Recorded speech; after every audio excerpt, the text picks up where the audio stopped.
Hello, clever agents. It's Jake Wolfe coming to you live here today with a good friend of mine, Chief Executive Officer of Likely Artificial Intelligence, Brad McDaniel. So, how you guys doing?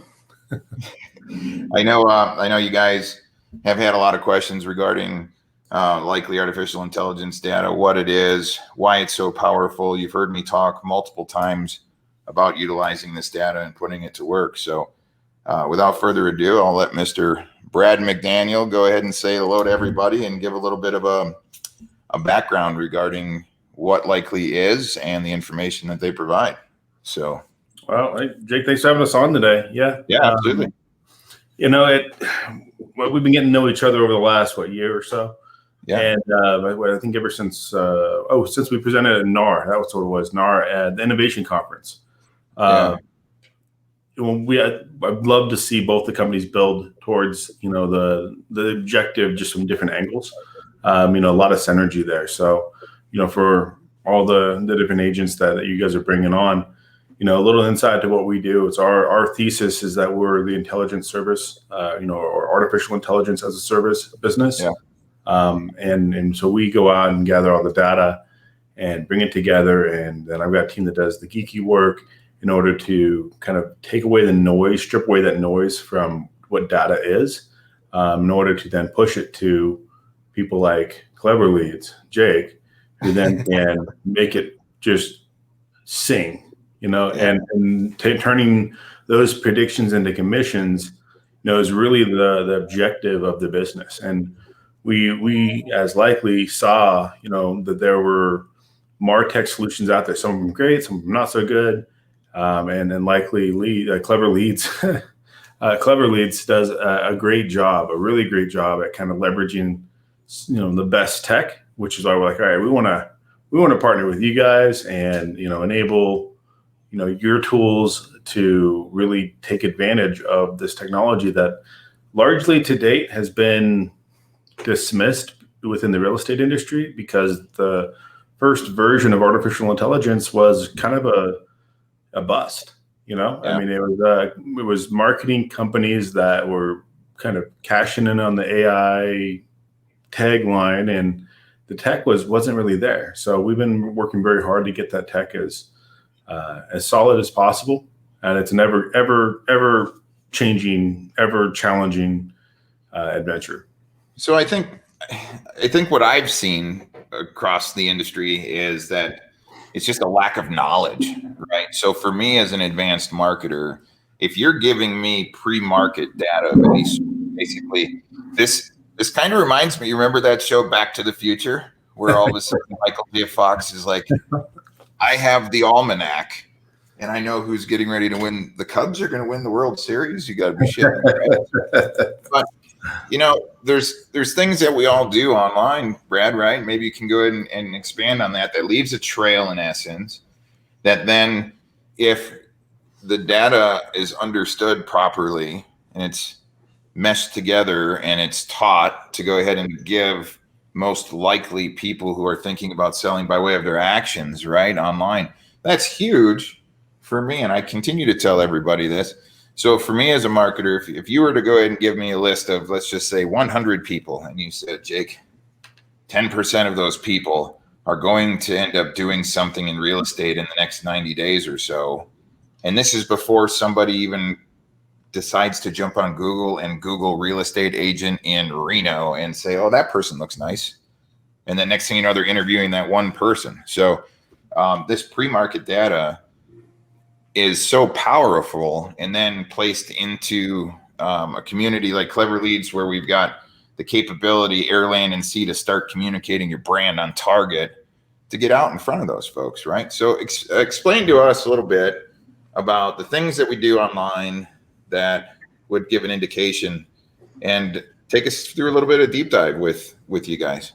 Sure. I mean, I think one of the things that's most misunderstood is the availability of certain types of data, and how that's ever changing. So just to kind of start with some recent news, right, that iOS 14 is going to come out and it's going to implement this IDFA, right?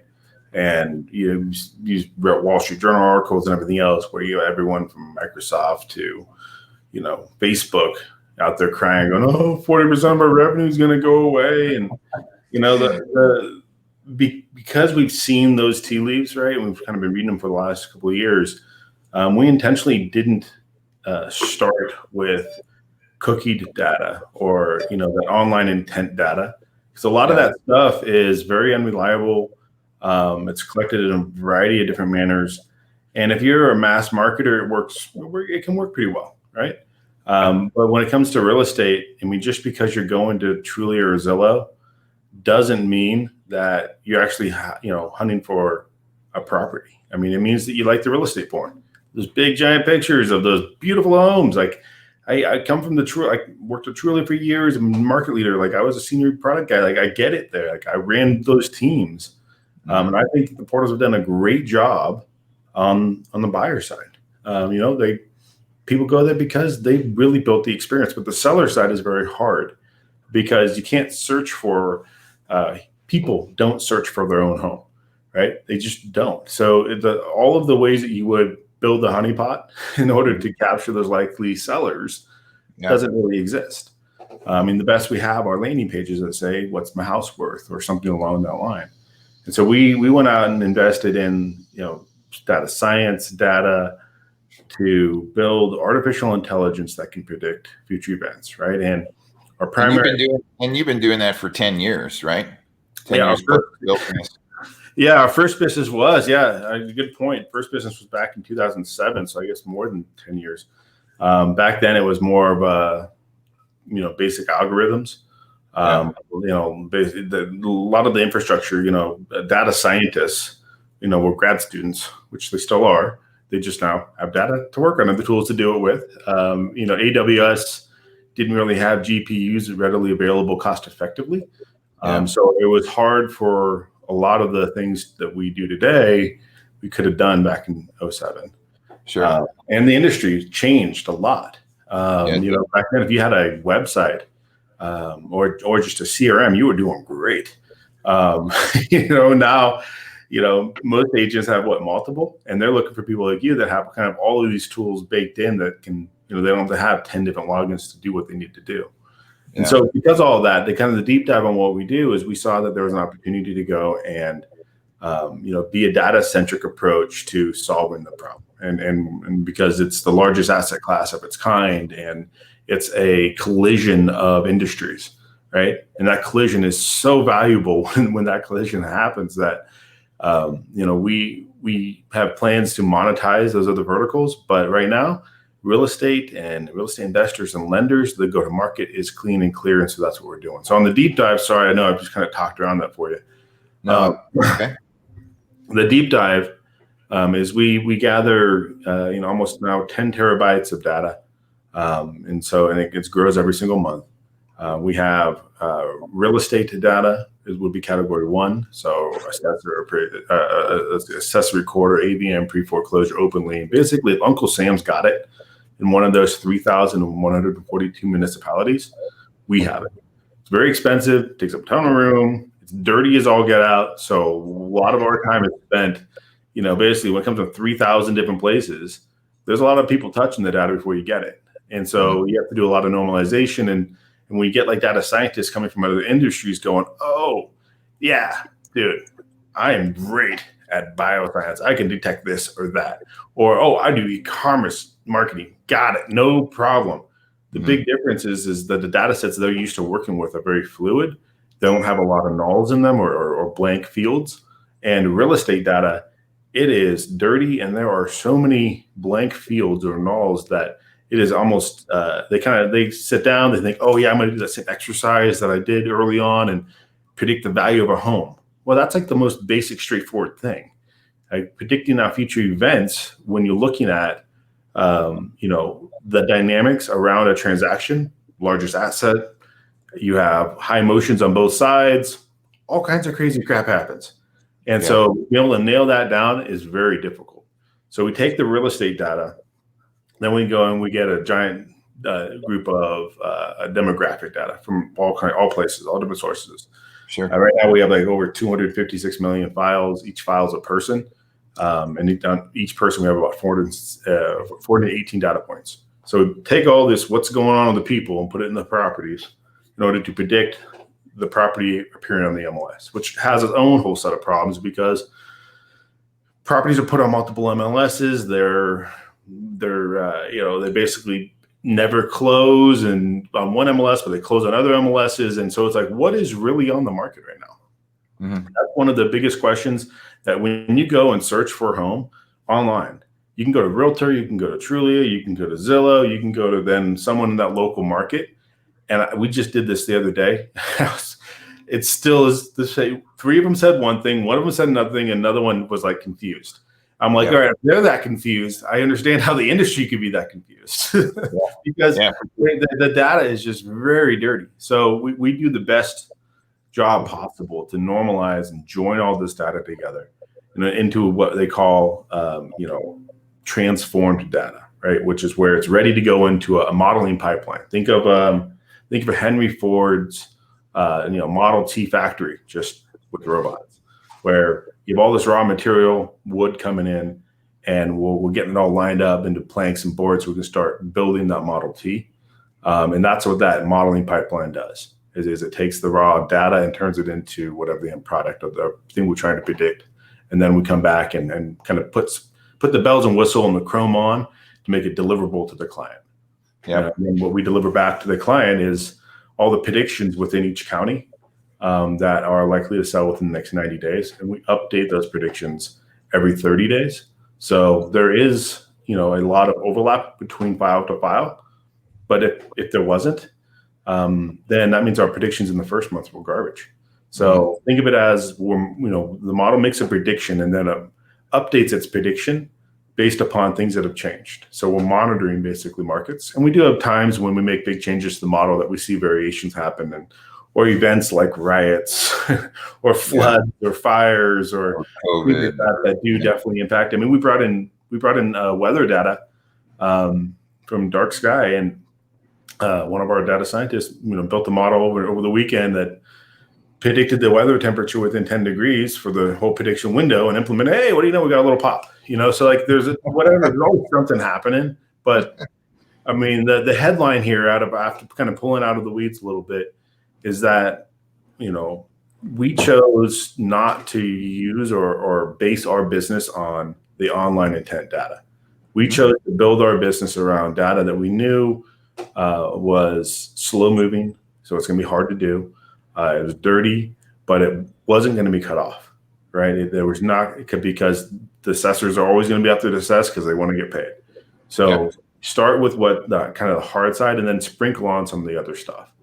And we found, fables and myths throughout this journey about where people are going, hey, we've got marriage and divorce data and this and that. It's like, do you really? Because those municipalities, the person who's typing that stuff in really doesn't care how long it takes for them to make it out to whoever you're aggregating it from, to make it that aggregated to get to you. So that could have happened months ago. How is that still relevant? Yeah. Right. And so when we first started, we're like, we should probably go get some of that life event data as well. And after really digging in, I would challenge anyone on this. If someone knows someone that has solid life event data, I'd like to meet them, because I don't believe it actually exists. And the only stuff we found is it's already in the past. Yeah. And so, that's kind of where we look at the intent data coming into play. Yeah. Fantastic. So let's talk about your predictions that have come true this year in 2020, guys. You're gonna hear this number, and it's fairly staggering, right? So Brad works really hard to go ahead and disseminate data to folks who are most likely to go ahead and sell in the next 90 days or so. And we then over here at KlevrLeads, like month over month, when we're getting your files, we go ahead and get them loaded in. They're duplicated so that there's not multiple likely leads that's carrying over. We have it list categorized, and obviously we start adding those addresses towards geofencing immediately, driving that traffic right back to landing pages. Now we have them pixeled. So the power for a company like Brad has at Likely to go ahead and offer this kind of pre-market data to you clever agents, to where you're immediately receiving and then sending bullets downrange to get your brand out, is extremely powerful. But let's talk about the actual predictions that have come true here for your company over 2020. Sure. So I didn't pull a recent, like a most up to dated, we do it every week where we kind of take a snapshot of everything we predicted each month and look at how it's performing. But we have an investor deck in front of me. And so as of beginning of August, starting with our predictions from February. So we made a prediction in February on 219,089 homes. As of August 1st, beginning of August, first week there, 32,584 had listed. So about 1 in 7 had come true. And the listing value of that was $14,396,618,000. So I mean, the number gets really, really big.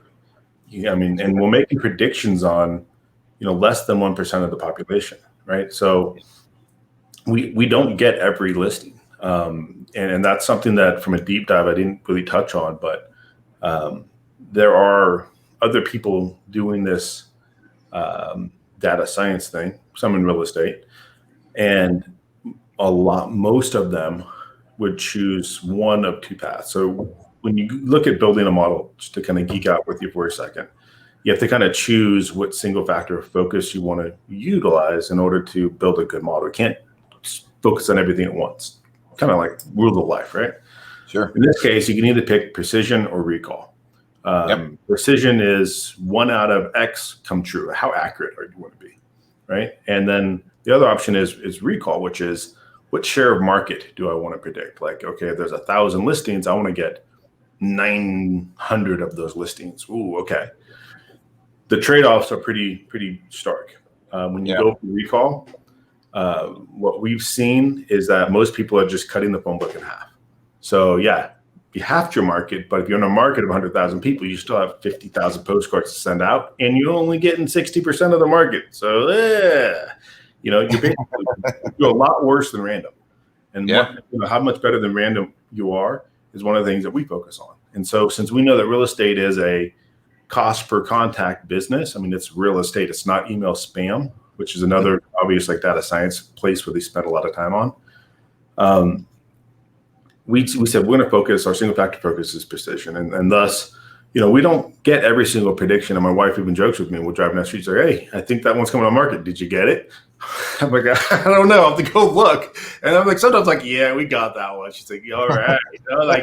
But it's not, there's going to be there's life events that are just unpredictable that aren't life events. Just things happen in people's lives, outside of the normal cycle and cadence of what would be going on, which was one of the things that makes this such a fun but very challenging thing to do. Yeah. So all of this for me personally is extremely exciting, right? So everybody knows that I love as many contacts as I can go ahead and get inside of my KlevrLeads database. Okay. So I want for sale by owners, for rent by owners. I want identifiable audiences. I want pre-market data from Likely artificial intelligence, right? And I want to be able to go ahead and just start communicating out to these people. So when we talk about Brad and his team do an extremely good job working their rear ends off in order to go ahead and get quality data that have the most likely prediction sets to you, which is unbelievable. It's patented. He was the winner of the Future RE conference. His data works. I've seen it work. Now, what we try to do over here at KlevrLeads is increase the law of averages, right? I want to go ahead and immediately take Brad's data. I want to start putting my brand in front of these folks, and I want to get them trapped into what we consider a either known database or kind of an unknown database. If I can still drive the homeowners from Brad's data through, and I can go ahead and trap them inside my pixel to where I'm constantly then retargeting them and staying brand omnipresent, so that when in the next 60 days or 90 days, you work hard on your messaging in order to go ahead and increase your brand awareness and relevancy with those folks, so that when they do actually decide to make a decision in real estate, they're thinking about you first and foremost. So we're increasing odds substantially by the power of our intelligence, the capabilities of our marketing, and our consistency of how we are constantly enhancing our known databases and our unknown databases of being trapped inside of the pixel. so that we can cast the widest net over your metropolitan marketplace. And then, there's human element here. So when Brad says you can't predict them all, of course you can't. I mean, there was times that all of a sudden life comes at you fast, and all of a sudden Jake Wolfe is like, yeah, we're selling. Yeah. Yeah, things just happen. That's exactly right. Yep. Something you just touched on there that I think is a really good point is that the primary product that we've been delivering to your clients today, really is designed after the people that have access to, at scale, to a budget, basically, to really turn those unknowns into knowns, right? Sure. But it's not every team. All right. So we have had to limit who we work with and trying to get, them set up on certain systems if they don't have them and so forth. Something we're launching shortly is a new way to leverage our intelligence, which right now we're calling the database audit, where when you want to turn those knowns into clients again, you use this. You just literally drag and drop your database onto our screen. We then normalize it, dedupe it, and then we append back all this other additional intelligence about the mailing address and the ABM and the last sold date and the loan on it, all this stuff, as well as then flag who's most likely to sell and actually give you the percentage that our models say this person is XYZ percentage likely to sell. Yeah. So we're trying to say, hey, if you have a database of addresses you care about and you can monetize that precog knowledge of, off-market properties, everything from an agent, a lender, a home servicer, loan portfolio, a loan originator, basically a couple hundred addresses to a couple 100,000 addresses, the system can handle it. But allows you to remove the constraints of this is my market, which is geographically, this polygon, to here's my database. Who the hell cares where they are? I care about these people. Yeah, for sure. So we always talk over here on the private side, Brad, about we take a demographic based audience, and by way of our outreach and communication, we're able to bring them into more of an intent based audience, right?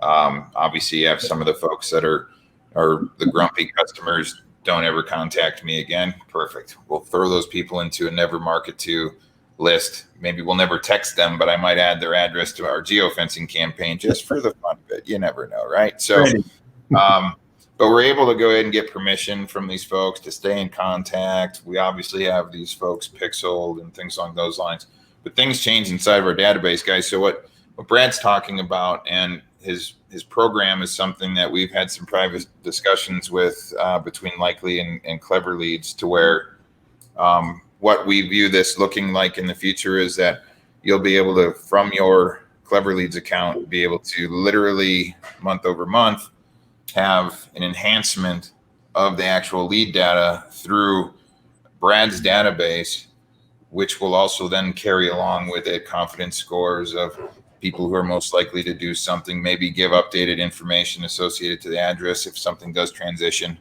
So that way we can go ahead and keep an evolving and healthy structure of data inside of our systems that you guys can be more relevant and cutting edge with moving forward. So it's not just static at that point.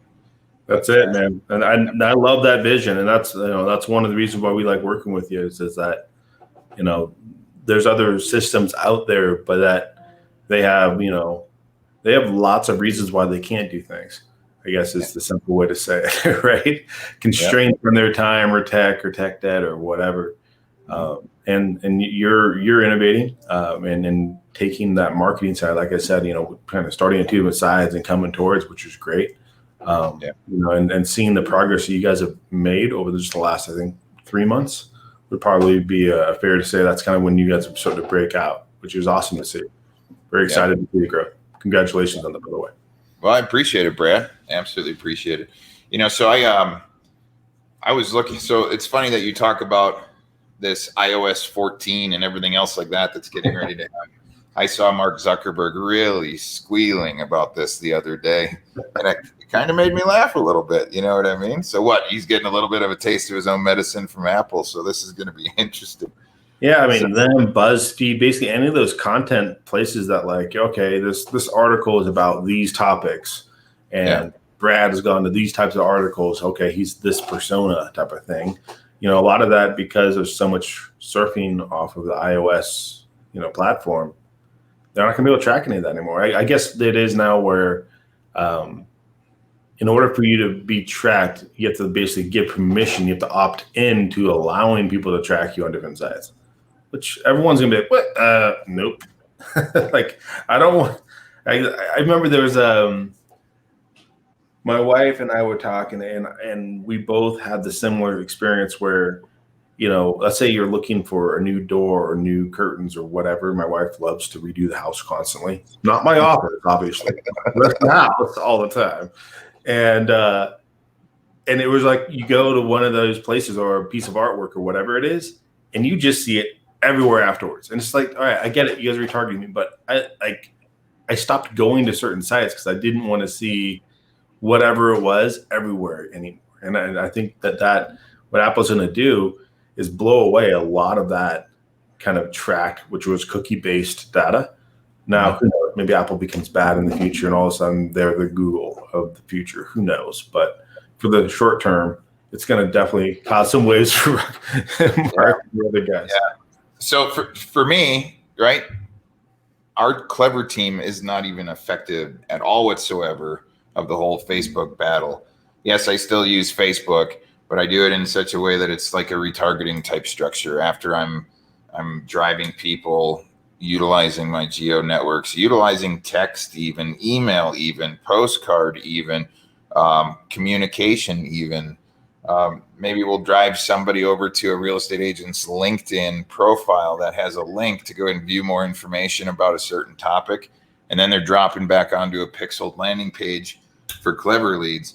So I have a way, directly and indirectly, to go ahead and, in essence, expand my unknown database of pixeled folks who I intentionally knew who they were, without having to use Facebook's, initiating advertising type mentality. But what I see is going on is that, well, for one, for this team here inside of the real estate world will be extremely effective when that happens. So I can't wait for the iOS 14 because our competition is going to sink, and the clever agents and the likely folks are going to go ahead and skyrocket because of it. So this is a wonderful thing for me. In addition, I kind of like seeing Zuckerberg have to go through a fight. He actually said that he might not allow any of his Facebook apps to be allowed on iOS 14 at all whatsoever. Like it won't even be integratable. So now he threw that back in Apple's court a little bit. He said, hey, I've got a whole bunch of people that love my Facebook, and they're kind of not going to like seeing or not having the opportunity to use Facebook on that $1,000 device that they just went in and purchased from you. So we'll see how it goes. It'll be interesting. It always is. I didn't know about that second piece. That's funny. We'll see who's got the bigger sway. Yeah, no, it's fantastic. So guys, if you guys are just catching up here right now, I'm here with Brad McDaniel, CEO of Likely Artificial Intelligence.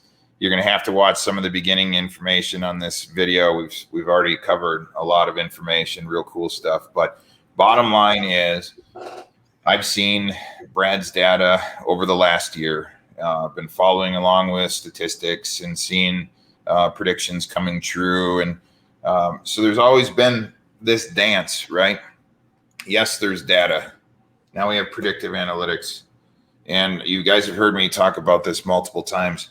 I saw a statistic, and Brad, I think it was like right around 90% of homeowners that are deciding to go ahead and sell a home will only interview one real estate agent before committing to the listing.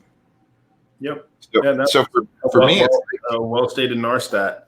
It's the donut hole of real estate, where everyone's, all the agents say that they get all their business from past clients, and all past clients use someone else. Yeah. 3 out of 4 use someone else. So it's like, what does that equal up here? So yeah, for sure.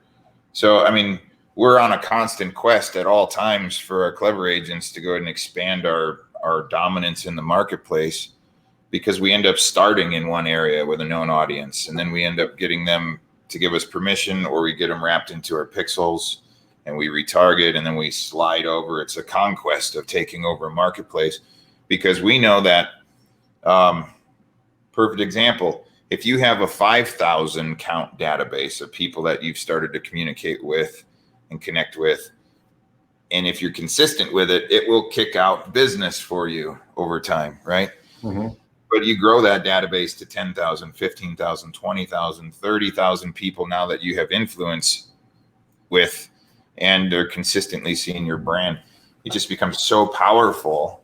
And no other real estate agents out there that aren't using an advanced system like KlevrLeads, that understand this business philosophy, that have the power of Likely combined with KlevrLeads to go ahead and consistently grow. And that's one of the things I love about Likely, is that just to have data coming in that says, all right, the owner's at 1234 Pine Street. This is their name. This is their mortgage information. This is who they are. This is, you have a picture of folks who are your prospective customers.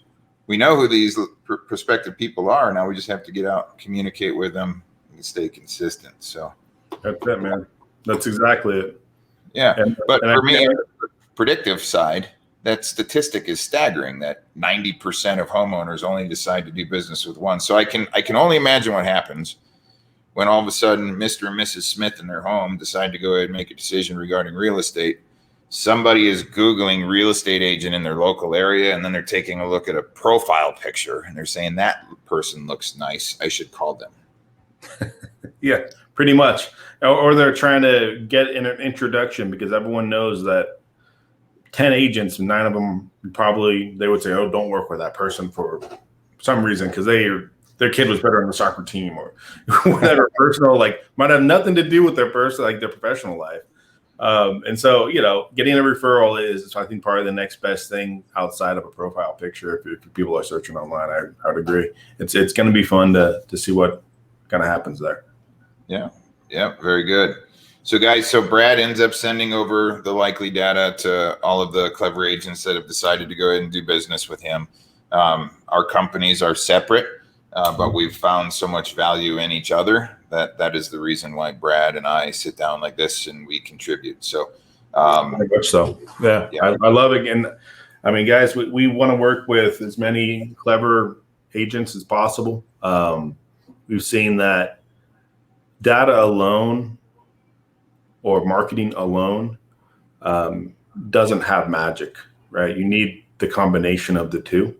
Now you can get data to do marketing on, or you can get AI-enabled data to do marketing on. Sure. And the choice is really up to whoever.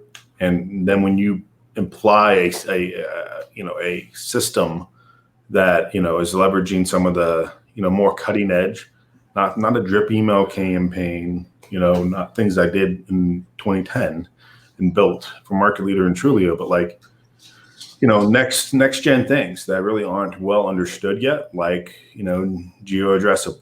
Those are the things that there are still unknowns about. But those first adopters, those people that want to try to build up a case to cross the chasm, there is enough evidence to say, yeah, there should be a portion of your marketing spend put there. And here's a great audience to do it to. And to date, when about a year and a half ago or so, before I even met Jake, we were looking at a couple of companies that were doing just the addressable piece, and we tested a couple of them. We had phenomenal response rates, but we weren't the marketing company. I'm a marketing major. I love marketing, but I knew that wasn't what we were supposed to do. And so when Jake said, hey, I'm going to take that on, I'm like, hell yeah. All right, let's do something, man, because it's needed. Yeah. So what we would like to do is serve as many of you as your clients, and then we'll be sending you, once we launch this new product, we'll send over a promotional code for you to get your people a discount and a reason to give it a try. Yep. Fantastic. So what?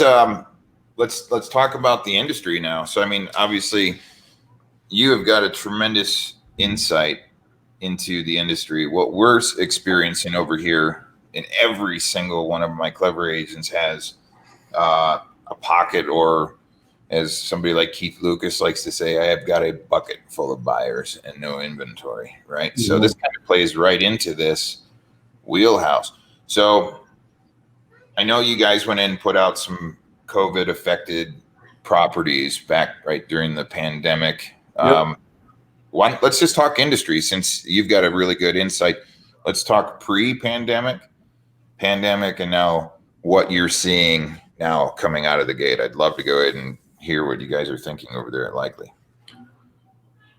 Well, from a data movement standpoint, it's something that you might have heard maybe on the news somewhere or mentioned someplace, but it's not heavily reported. But it's like the reverse migration that's really taking effect in major metropolitan cities. So like New York and San Francisco and these places that were just, people are sleeping on the ground. There's been even if you can afford it, everyone's saying, I've always wanted to own a house with 2 acres or a ranch or whatever. And so with this digital forced adoption, people are now saying, hey, I can spread my legs a little bit. So we're starting to see this, movement west, figuratively. Basically, I mean, it's on the same volume level though of what created the suburbia effect back in the 60s and 50s and 60s, right? I mean, like, people are getting out of the dangerous inner cities, and thanks to all the other stuff that's going on with current events today, that's another reason why people are doing that. So from like a migration standpoint, that's what we're seeing a lot of, is that people are moving and living in second homes.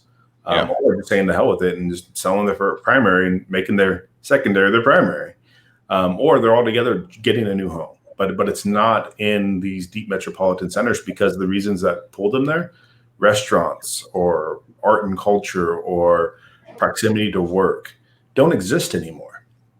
And so, I mean, places like downtown New York, just as an example, I mean, there's a big unknown on how or if it will come back in a meaningful way or when. But what the other side of that coin looks like is that these areas that, there's a lot of dirt in America. There's a lot of dirt out there. I mean, out of those 3,142 counties, when we said, hey, let's get rid of any county that has less than 10,000 homes, you get down to 1,000 counties pretty quick. That's 2,000 counties that have less than 10,000 homes. So there's a lot of opportunity for people to make the life they want. And then you take what Elon Musk is doing and, putting what is driving, astronomers crazy, but the Starlink system up there and the false constellations, that's going to make internet accessible to those areas. So it's all kind of coming together. And then if you have to drive in, hey, Tesla's got you covered. You can work where you drive. So, I mean, I think that all kind of these forces coming together, you're going to see a displacement of the density that was once downtown cities. To a degree. There's a lot of good reasons about cities still, so I'm not saying it's not going to be there, but I see that happening. From an industry standpoint, I've seen that people were starting to adopt certain things, but it was like the early adopters, right? Whether or not it was, e-signatures that kind of caught on, but maybe remote closings, had not caught on. We had a client of ours do a full sale of a likely seller prediction, never saw the property. He was a listing agent. I'm like, how did you do that? There's enough, of those tools out there. So I would say that the tools, when I'm talking to our investors and other that invest in kind of the earlier stage up to a couple $1 million in MRR, what the companies going to get in a bump are the companies that not only made it through, but then they kind of bounced back and maybe bounced even higher because of the new normal, right? So one of our investors, he invests in real estate, not real estate, but retail tech and like restaurant tech. Yeah. And one of those two, basically, hey, it wasn't viable. There just wasn't enough business anymore. The other one, which was, basically a grab and go type of offering, it's on unicorn status now. Right. And so it's like there's this huge pool and based upon whether or not you have that sustaining power to offer something that now fits that new normal that maybe in January, February didn't have as much sex appeal for an investor or demand from the market, but you as an innovator thought it was there. So, I know I just kind of talked very broadly there, but so interest rates are at all-time lows. Mm-hmm. People who were in a rental position prior to the pandemic, during the pandemic, now these guys are working really hard to go ahead and get some type of financing to try to get a home, because I think the idea of home has changed substantially due to the pandemic, right? People need now it to be more of maybe a possible workplace from home. At least now they might be thinking forward like that, right? And getting themselves to a more safety conscious area. Even if this thing doesn't go that way in the future, at least for peace of mind for themselves in the future, right? So you make a great point right there, which is, people have been in their house for what? Depends on where you are. It could be months. And either they've decided that they hate it, which a lot have, right? Which is why it's in this big bubble, not outside normal demand, or it doesn't have the space they need, or. But the yoga studio is one of the highest, needed spaces now in apartments. Like what? You didn't have that before, but now it's necessary. So the new norm is changing all of that. Now, with the interest rates, I think that it's going to be, it could be kind of a dangerous path there when you're looking at, banks that put aside $60 billion on top of the $52 billion they set aside earlier in the year for mortgage losses. Yeah. When you have, 3 out of 4 mortgage borrowers that haven't made a mortgage payment last month because they didn't have to, when they're changing the docs and saying that now you're having to promise almost like a personal guarantee that you're going to pay back the loan, that you're not going to, foreclose on it. I mean, I think that there could be some dry powder there for something to, I don't want to say a second black swan because we kind of see this one coming. But the dynamics of it are very different from 07, 08, right? Where there wasn't enough money. Now there's tons of money. The banks have so much money right now, but it's hard to deploy because the risk factors and unable to model, the risk factors around borrowers. I don't know how that plays out yet, but they want to lend it. It's all-time lows, but they're changing the game, kind of like building that plane in flight for who gets it. I don't know where it's going to go. So. Yeah. Well, people are achieving financing. I have an agent out of the Phoenix area. She's sitting on top of 10 pre-approved, ready to go buyers, inked buyer agreements between, the real estate agent and then the folks. But it's just like, what in the world is going on? We're using it as an angle over here from it gives us a reason to go ahead and reach out to people inside of our local marketplace. So we're firing up nice text drip campaigns to go ahead and send out to some folks to introduce ourselves real quick and, kindly say, inventory has been down. We have some buyers that might be interested in your neighborhood. We know that a lot of times homeowners inside that neighborhood know maybe themselves or somebody else who might be possibly thinking about selling. We're just trying to get a jump on the market. Inventory has been down. So we're pushing communication like that to try to get into conversation with these different folks kindly, at least enough to stay in, communication with them moving forward from a permission given standpoint. However, we are flushing out some intent. There are some people who just even coldly we're reaching out to. So I know some of the folks that are using the Likely data will have an edge, most definitely. Gives us a reason to know, especially on the pre-market side of the house. But the call to action you just laid out, I get asked that every day, like, what do you recommend? Yeah. And it's not a magical call to action. It is, a lot of our clients are buyer heavy because of that. A lot of the reasons you just pointed out. Yeah. Or they've always been wanting to get, go into a new market, kind of the jobs to be done theory, why people hire us, right? What are they hiring likely seller to do for them? Yeah. The new market cost effectively, but a lot of the time right now is I've got demand on the buy side, but I'm having short, supply. So Sure. help me find the supply, and the call to action of like, hey, we've got a lot of buyers. If you'd entertain an offer, however you spin that kind Yep. of language, Yep. that has been very effective with likely sellers. Sure. Yeah.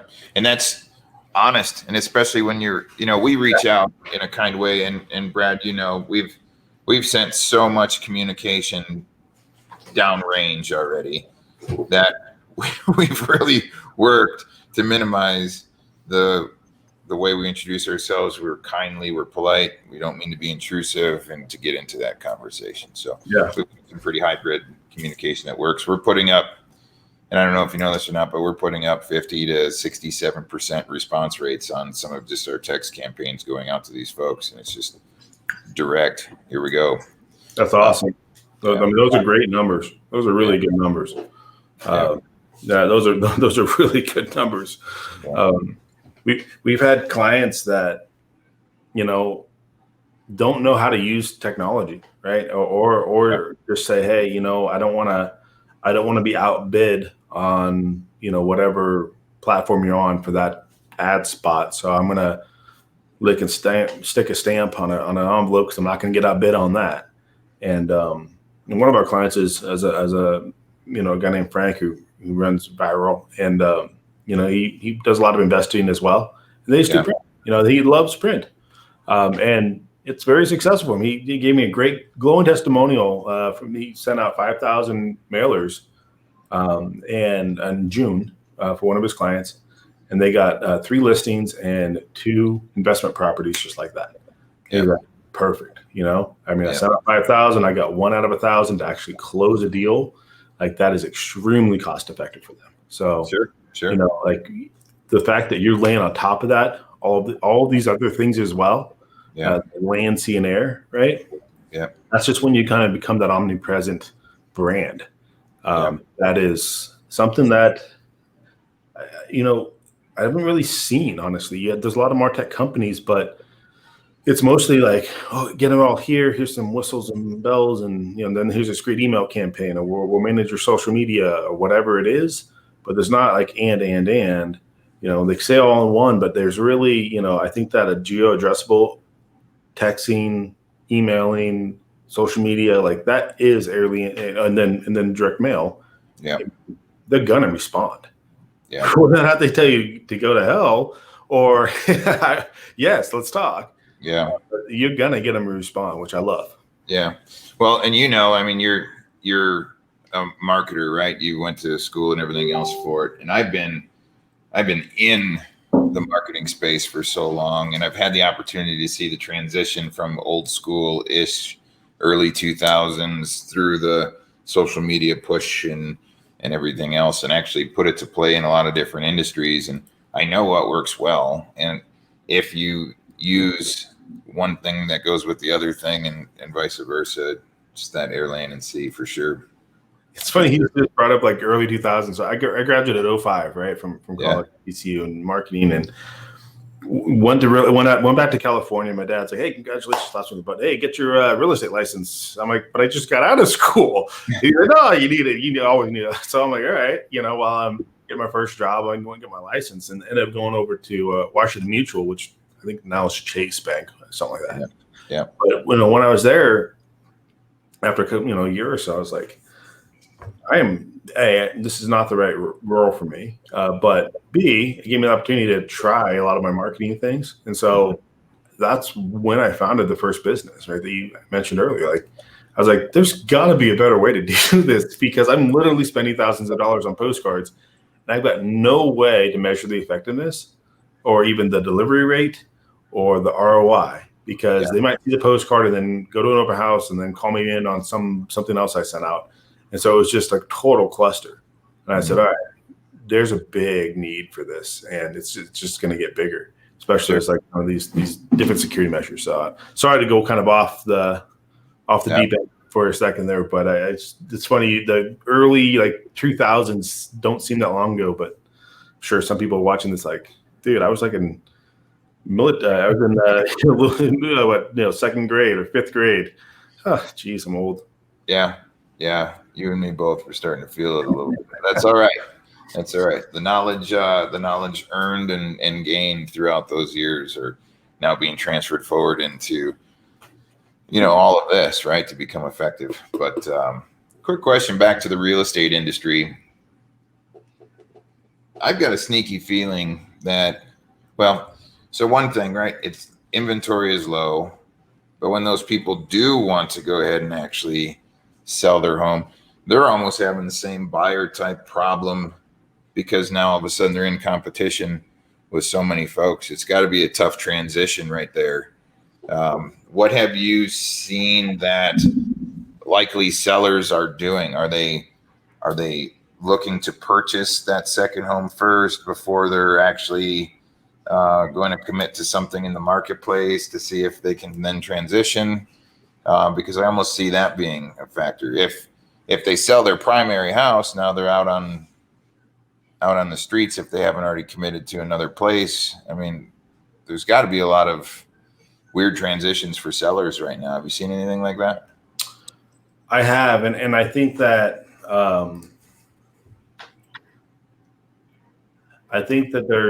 it's such a hairball of how that sequence of 3 months takes, unfolds. Yeah, 6 months. That there's a financing opportunity which has gotten a lot of funding recently over the last, call it, year. Mm-hmm. So I mean, we work with a couple of partners like Homey, if you're in Utah or Nevada, or Homeward here in Austin, Orchard. I mean, there's kind of, the list is growing. I mean, companies like Real.AI in California, who are these venture-backed next-gen brokers, or some variation of that. I take Homeward.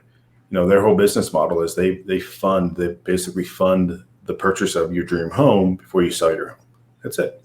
And that is helping solve that problem of, I have to carry 2 mortgages for a month, right? Or what if I can't sell my home? That could be 6 months. Mm-hmm. So it's a big concern that the iBuyers don't even deal with, right? There's no part of that business that they want.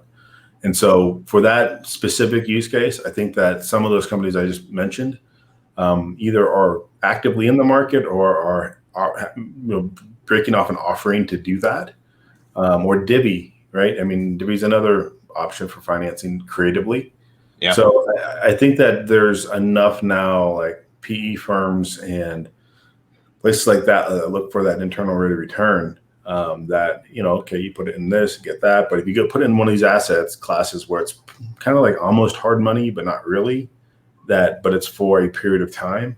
It's a bridge in essence. It's bridge, and it's asset backed, right? It's not a personal guarantee or something. It's asset backed. So it's pretty secure. And thus they're getting, they've got some decent traction. I think there's still some of that, what do you do again? Problem that they have to solve. But they're probably not more than a year or so out from that. And especially as people start to look for options in this time of everything's new, I think they're going to be one of those that should have a nice bump from it. Yeah. Yeah. So, and that's kind of the thing, right? I mean, we always talk about being a knowledge broker to the local constituents in your community, getting out in front of valuable educational information so that you're that educator, you're that ambassador of resource for these folks that are getting ready to make a big transition. I'm gonna have to do some looking into this because, if all of a sudden our clever agents can carry that message out to some of these folks, hey, if you're thinking about selling, it's a very weird time right now. However, there's different solutions that our organization works to go ahead and help benefit you. If you do sell your home, you might be competing with a lot of other buyers. We might be able to go ahead and assist with putting you in front of the right resources for a bridge. Yeah. So that you can go ahead and get that new home first before actually transitioning out of your other ones, so that you're not house poor at the moment and in the station wagon with the kiddos and the dogs. That's it, man. I mean, there's even mortgage companies, but they're not mortgage companies anymore. Like they literally buy a piece of the action whenever you sell your home, right? And then it's just like, wait, what? So you guys are doing a 10-year long-term play here? Like, but they want X percentage of the property and they're going to lend you up to X, Y of the value of the property. So instead of taking a home equity line and having to pay it off all the time, you're basically selling it to another private investor who now has a part ownership of your house. They don't have it's like a limited partnership, right? Yeah. General, they're limited. They can't tell you what to do, but whenever the general decides to sell, they get their piece. And it's like, okay. So there's all these creative business models that are flying around. And so, I mean, it's going to be an interesting kind of what's next. I mean, the obvious, tour a home virtually or, make it so you can even experience it in other ways without being there. Yeah, those obvious plays, but there's already enough kind of traction there. There wasn't a whole lot of like new, right? Yeah. It's more around, how can you get people to buy and afford, in ways that aren't your traditional mortgage. That I think both from an entrepreneur standpoint as well as from the consumer standpoint solves a real, morphine, broken leg, needed problem, rather than I can see pictures a little clearer if I had the new iPhone. It's like those kind of things just don't really resonate to me, at least me. Yep. Very good. Awesome. Well, we're running up here on about an hour. I usually like to go ahead and cut it off right around here. Guys, for those of you that are watching, this is Brad McDaniel, CEO of Likely Artificial Intelligence. Fantastic person through and through. And the Clever family absolutely loves Mr. McDaniel and all things. Sure. Yeah. Anyways, coming up here a little bit later on in the week, guys, on Thursday, I'm going to post it in the group. I'm going to run a 2-hour masterclass, and we're going to talk about your websites, your tracking pixels, your advanced geofencing targeting, utilizing Likely artificial intelligence leads and other data that you do have, and then the whole masterclass business plan forward, so you guys can get your heads wrapped around that. So it'll be Thursdays, kicking off at 2 o'clock Pacific in the afternoon. We'll be running for a couple hours during that masterclass. So I urge you to see if you can get some time off. If not, it'll be obviously recorded, but it'll be where you can ask questions and we can get real interactive with everything. So anyways, as always, you guys have a blessed and unstoppable day. Call us if you need us. And Mr. McDaniel, thanks again for everything. I appreciate your time, sir. Hey, thank you very much for having me. And if anyone's interested in learning more about us, check us out, Likely.AI, or more deals at Likely.AI, one of the two. And you probably hear about some new cool stuff that we'll be announcing through Jake shortly. Yep. Very good. All right, everybody. Have a blessed day. Thanks, guys.